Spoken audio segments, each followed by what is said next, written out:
Olá pessoal, João Vitor Wróblewski. Sejam todos bem-vindos ao canal Filosofia da Psique. E hoje vamos falar um pouco sobre alienação.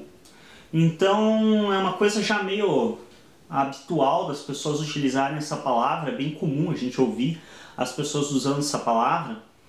E eu fico um pouco intrigado se as pessoas que usam essa palavra elas realmente entendem o sentido dessa palavra e sabem o que é alienação.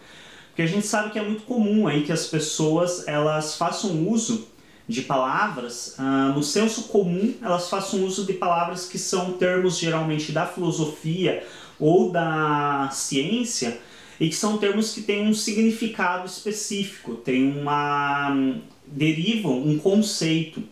E esse conceito não é tão simplista quanto as pessoas fazem parecer e quanto as pessoas se utilizam no senso comum. Então a gente vê isso acontecendo muito com moral, com ética, com várias outras, com a própria questão da justiça.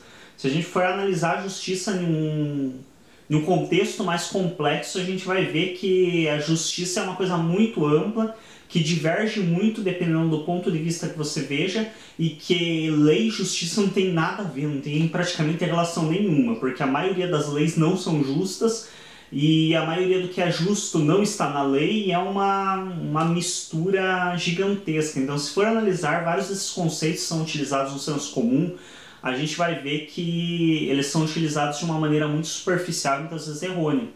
A alienação é um dos conceitos que é bem comum, então a gente vê com um nível até razoável de frequência as pessoas falando: ah, você é um alienado, isso e aquilo.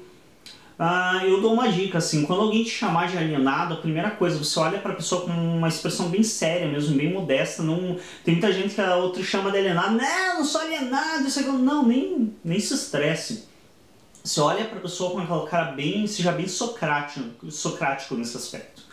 Olha para a pessoa com aquela cara de inocência e talvez eu seja, faz assim, explica qual que é o conceito de alienação.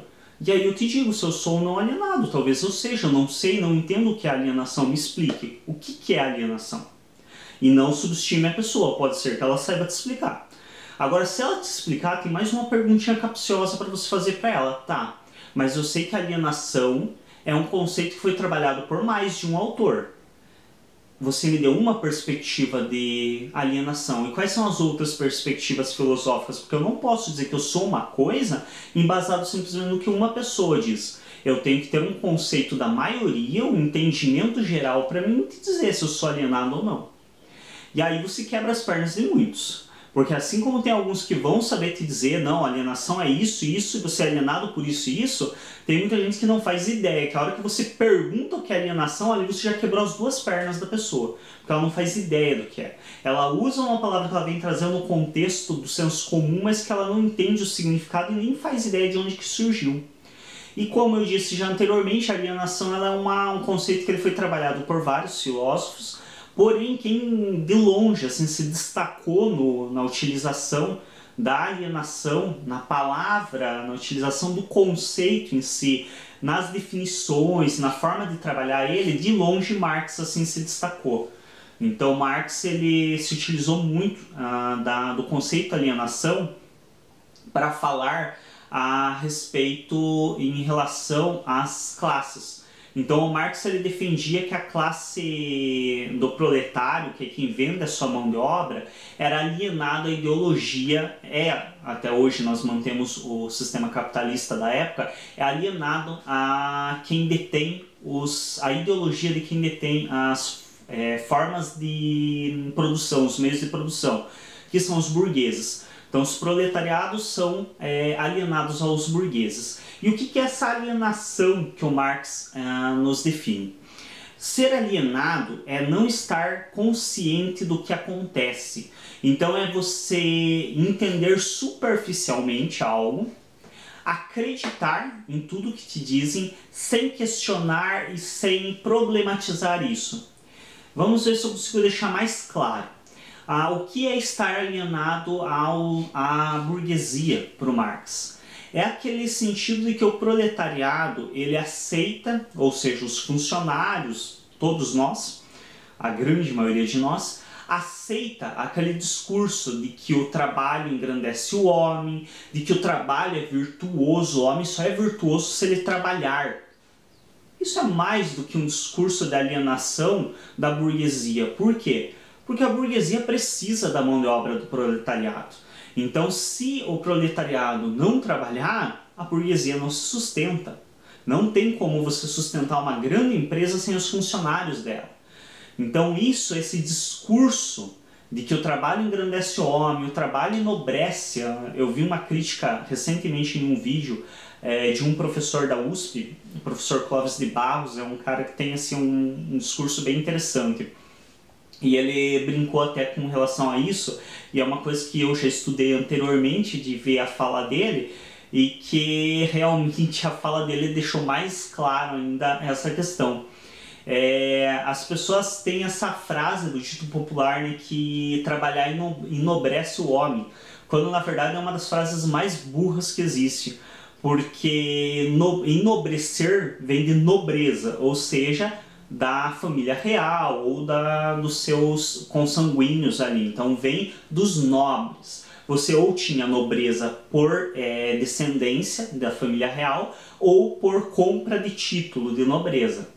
Enfim, não importa se era por descendência ou por compra de título, a questão é que qualquer nobre que fosse pego trabalhando perdia o título de nobre, porque um nobre não pode trabalhar. Na época em que a nobreza era uma realidade na Europa, essa era uma das leis, digamos assim, constituintes da nobreza. Então, o nobre que fosse pego trabalhando, ele perdia seu título de nobreza, porque o nobre não podia trabalhar. E aí a gente vê o quanto é burra essa afirmação de que o trabalho enobrece o homem, porque é justamente o inverso, o trabalho tira a nobreza. Se o homem é nobre, a partir do momento que ele for pego trabalhando, ele perde essa nobreza, ele é tirado dele esse título.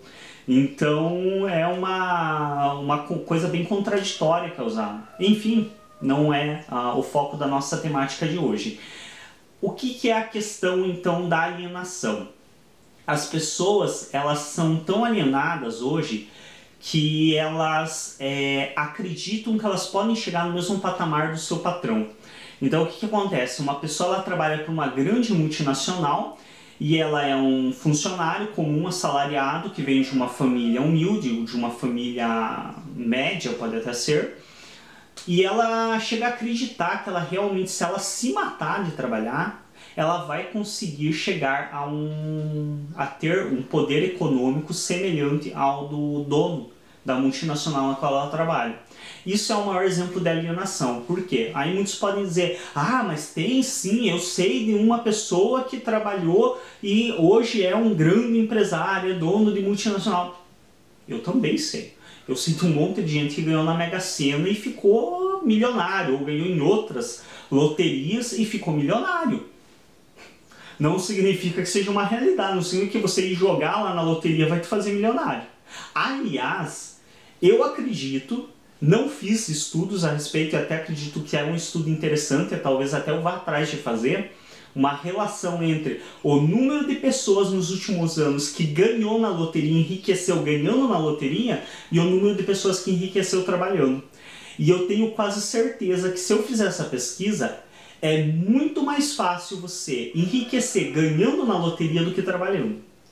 Então, trabalhar pode te sustentar. Agora, enriquecer é mais fácil você jogar na loteria e enriquecer na loteria do que trabalhando. Por quê? Porque geralmente esses exemplos que tem, tal pessoa era camelô e virou dono de empresas grandes no país ou virou dono de multinacionais. Isso é um exemplo entre quantos bilhões de pessoas trabalharam, se mataram de trabalhar e morreram pobres para que esse ou no meio desse que se destacou e conseguiu enriquecer pelo trabalho. Então, se nós formos analisar esses exemplos que são dados de um sujeito que foi lá, que aconteceu de fato investir em uma ideia inovadora, ter um boom e conseguir destaque social, conseguir enriquecer, tendo vindo do nada, é esses em 1 bilhão que sustentam o sistema capitalista. Porque aí os outros 1 bilhão que morrem pobre passam a vida inteira se matando de trabalhar, acreditando que vão ser aquele que vai conseguir enriquecer. E é importante também destacar o conceito de riqueza aqui, que riqueza também, diferente do que as pessoas pensam, riqueza não é você ganhar 10, 20 ou, porque pensa baixo, não é ganhar 100 mil reais por mês. Isso não é riqueza. Nem ganhar 1 milhão, não importa quanto você ganha por mês. O que determina a sua riqueza não é o valor que você recebe por mês. Tanto é que a gente vê aí vários jogadores de futebol, ator de televisão, apresentador, que chegam a ganhar aí 6, 7 milhões por mês. E se o cara parar de trabalhar, o cara vira mendigo, o cara fica na miséria. Por quê? Porque ele não é rico. Então é engraçado falar que o cara que ganha 1 milhão, ele pode não ser rico. Porque riqueza, o que é a riqueza? Riqueza é, se eu tenho um valor em dinheiro, eu tenho um valor financeiro hoje, eu decido parar de trabalhar. E não é, não, eu vou gerenciar, não. Eu decido parar de trabalhar. Eu simplesmente não vou mais trabalhar. Dane-se o mundo, não quero mais trabalhar. Vou virar vadio. Se eu decido parar de trabalhar, com o valor financeiro que eu tenho acumulado, eu consigo levar a minha vida até o final, consigo viver o resto da vida gastando exatamente a mesma quantia que eu gasto hoje, sem diminuir em nada a minha condição de vida e sem precisar ganhar mais. Isso é ser rico. Ou seja, se eu gasto hoje 100 mil por mês, ser rico é se eu consigo parar de trabalhar hoje e com o tanto que eu tenho acumulado de riqueza em dinheiro, em bens, em empresa, se não der nenhuma porcaria, claro que aí temos que considerar também, se vem história uma terceira guerra mundial é outra história. Mas se não dá nem nada errado, eu consigo, com o dinheiro que eu tenho acumulado, manter o meu padrão de vida gastando 100 mil reais por mês para o resto da minha vida.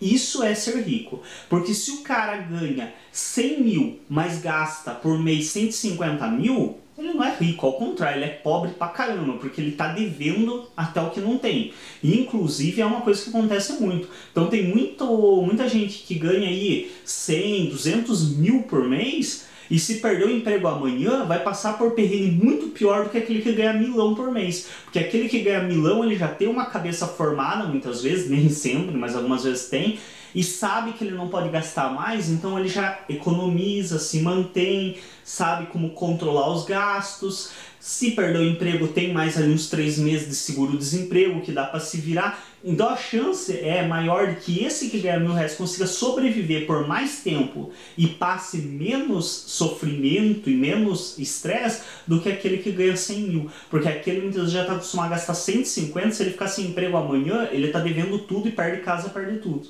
Então isso é uma coisa engraçada também, que as pessoas confundem muito o sentido do conceito de riqueza. Ser rico não é necessariamente ganhar bem, mas sim ter um acúmulo de capital. Isso é ser rico. Enfim, essa questão da riqueza em geral só é mantida também pela alienação.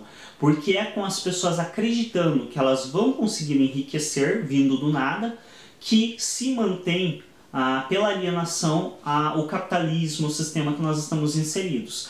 E aí, essa questão. Então, um ou outro pode até se destacar, mas a grande maioria vai trabalhar, vai se matar de trabalhar para enriquecer aqueles poucos e vai morrer pobre. E a maioria dos que estão lá na questão da riqueza já são pessoas que vêm sendo passadas de geração para geração. Então, um conceito também que alguns pensadores contemporâneos utilizam é que a riqueza ela é sempre um roubo. Porque a maioria das propriedades brasileiras, elas não nos pertencem, elas pertenciam originalmente aos nativos e foram roubadas destes pelos portugueses quando invadiram o Brasil.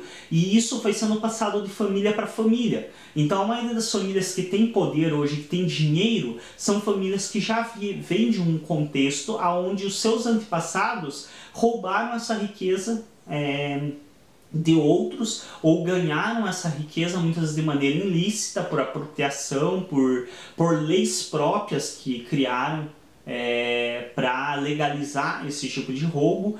Então aquela história de uso capião que fazem, outros tipos de apropriações não deixa de ser um roubo, porque aquela lei que te autorizou isso é uma lei tua, que geralmente foi trazida da Europa, que no Brasil não era essa lei válida. Então é um roubo de qualquer modo. E a velha frase, né, que toda propriedade privada é um roubo, eu não me recordo exatamente quem é o autor que diz isso, mas é um dos filósofos da história também. E isso você não estar ciente disso que acontece é o conceito de alienação no Marx. Então, por exemplo, você acreditar que você se matando de trabalhar, você vai chegar no patamar do teu chefe que anda de carro importado e que viaja para a Europa todo ano, isso é alienação, porque a realidade não é essa. Então, você não ter noção de que assim como quem ganha na loteria é um dos milhões que jogam, assim é você acreditar que você vai chegar no patamar do teu chefe se matando de trabalhar, sendo que a maioria se mata de trabalhar para sustentar ele naquele patamar, e se ao menos 10% de quem trabalha e se mata de trabalhar chegasse no patamar que ele está, já não teria gente o suficiente trabalhando para sustentar esses 10 que chegaram lá. Então é uma mínima do mínimo da mínima parte que consegue atingir. O que acontece com a grande maioria na sociedade capitalista? O que você consegue é um estilo de vida confortável. Então você consegue ter um carro bom para viajar no fim de semana, você consegue ter uma casa razoável, um sobrado, uma casa com piscina, você consegue ter umas férias bacaninhas, você consegue se vestir bem, dar uma vestimenta interessante para os seus filhos, mas isso não é ser rico. Por quê? Porque a maioria dos que conseguem isso, conseguem se matando de trabalhar, e se deixar de trabalhar amanhã, perde tudo isso.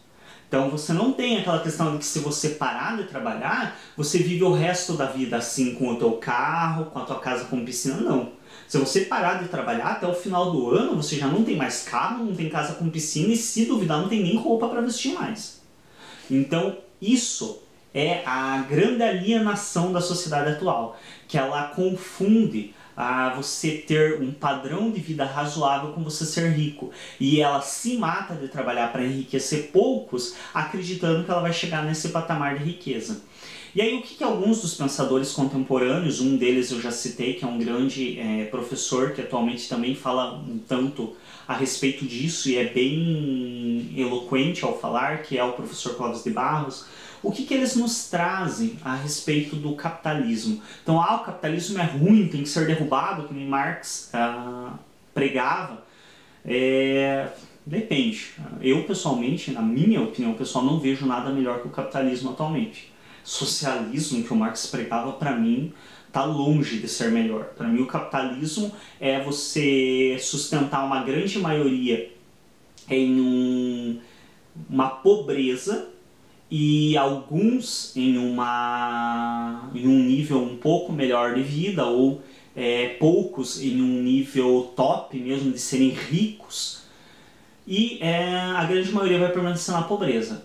O socialismo, para mim, é uma contrapartida, onde a grande maioria vai para a miséria, abaixo da pobreza, e só quem governa e quem implantou o sistema é que vive na riqueza. Então, para mim, é muito pior do que o capitalismo. Ou seja, não há, na minha perspectiva e na de muitos dos pensadores contemporâneos, não há uma opção melhor que o capitalismo. E aí o que os pensadores contemporâneos falam? Não há uma opção melhor que o capitalismo, ou mesmo que alguns deles acreditam que não foi implantada ainda, então a nossa opção é viver no capitalismo. E aí você vai morrer de fome? Vai deixar teus filhos morrerem de fome? É óbvio que não. Então, mesmo estando ciente dessa exploração, mesmo estando ciente que você vai se matar de trabalhar e provavelmente você não vai chegar no patamar dos grandes empresários do Brasil, você não vai se tornar um rico, que você vai poder deixar de trabalhar e viver o resto da tua vida com dinheiro, mesmo ciente disso, você vai trabalhar para enriquecer esses poucos, você vai fazer parte do sistema capitalista, porque é a tua única opção. Você não tem uma outra opção. O próprio Marx nos dizia que para se ter uma outra opção, teria que mudar o sistema no mundo todo e não simplesmente algumas mudanças localizadas. Senão, não resolve nada. Porém, você vai fazer parte desse sistema estando ciente do que acontece. E isso é não estar alienado. Então, estar alienado não é fazer parte do capitalismo. Não é fazer parte de um sistema, seja qual for ele. Estar alienado é acreditar plenamente nesse sistema, quase como um dogma inquestionável, e não enxergar a realidade desse sistema. Então, não constatar informações básicas como as questões de possibilidades de enriquecimento. Não saber que são pouquíssimos que conseguem de fato enriquecer, que a grande maioria vai se matar de trabalhar para sustentar aqueles pouquíssimos no poder e que nunca vai chegar até lá. Não ter essas informações é alienação. Então, você trabalhar em função do capitalismo não é estar alienado, desde que você saiba dessa realidade, desde que você tenha compreendido para você que você talvez nunca chegue, possivelmente nunca chegará ao patamar de poder parar de trabalhar e viver o resto da tua vida com as economias, entre aspas, que você tem, que isso seria o conceito de realmente alguém rico. Possivelmente você vai ter que se matar de trabalhar até a tua velhice para você não morrer de fome e não passar miséria. Estar ciente disso é não estar alienado, mesmo que você trabalhe em função do capitalismo. E aí muitos vão falar, mas eu não preciso trabalhar em função do capitalismo. Olha, só se você for lá, afastado do mundo, não levar nada com você além do teu corpo, e ainda olha lá, porque o teu corpo já se construiu muitas vezes no capitalismo, e lá você plantar o teu alimento, comer teu próprio alimento. Porque mesmo que você vire um mendigo dentro da cidade, não trabalhe, não vire um pedinte, que fica vagando, você pode até dizer que não faz parte do capitalismo, mas faz. Porque no mínimo você está usando uma roupa que foi produzida no capitalismo, senão você já teria sido preso. Se você é um manu por aí na nossa sociedade, você vai ser preso. Então você está usando uma roupa que foi produzida pelo capitalismo, um calçado, a comida que você está comendo, você pode não ter pago por ela, mas alguém teve a mão de obra explorada para que essa comida fosse produzida e alguém pagou por ela para te dar para você estar comendo. Então não importa, mesmo que você não trabalhe, mesmo que você fique vagando, sem trabalho, sem contribuir diretamente para o capitalismo, indiretamente você estando na sociedade você vai contribuir para ele. E estar ciente disso é se desalienar. Então, quando uma pessoa te chamar de alienado, pergunta isso para ela. Que seja bem socrático, não é à toa que Sócrates foi condenado à morte, porque Sócrates sabia o que fazer para derrubar realmente alguém. Então, se uma pessoa te chamar de alienado, ou qualquer conceito que a luz não sabe te chamar de imoral, você é imoral, não perca tempo de debater com ela ou de se estressar. Simplesmente questione, assim como Sócrates fazia. Qual que é o conceito de moralidade que você está defendendo? A partir de qual autor que você está defendendo? Porque moralidade para Aristóteles é uma coisa, moralidade para Nietzsche é outra oposta. Moralidade para Maquiavel, então, nem se fala. E aí, qual que é a moralidade que você está se baseando? Quando você me chama de alienado, qual que é a tua base filosófica para definir alienação? É isso. Espero que isso tenha contribuído para vocês, que tenha ficado claro o que é alienação. Então, a alienação nada mais é do que não estar ciente do que acontece e contribuir para um sistema praticamente sem saber que está contribuindo e acreditando na ideologia do sistema, acreditando nas mentiras de que você um dia vai poder estar no topo desse sistema. O capitalismo nada mais é do que a aplicação prática em escala ampla do conceito da pirâmide. Aquele conceito, para quem já ouviu falar no golpe da pirâmide, quem não ouviu falar vai dar uma pesquisada a respeito, aí vai ler, assistir alguma reportagem, alguma coisa a respeito, que é bem interessante esse golpe da pirâmide. O capitalismo é o golpe da pirâmide aplicada em um sistema mais amplo. Perfeito. Quer entender o capitalismo? Entenda o golpe da pirâmide, entenda como funciona o golpe da pirâmide e você vai entender exatamente o que é o capitalismo. A questão é, não somos nós que elegemos quem está no topo da pirâmide.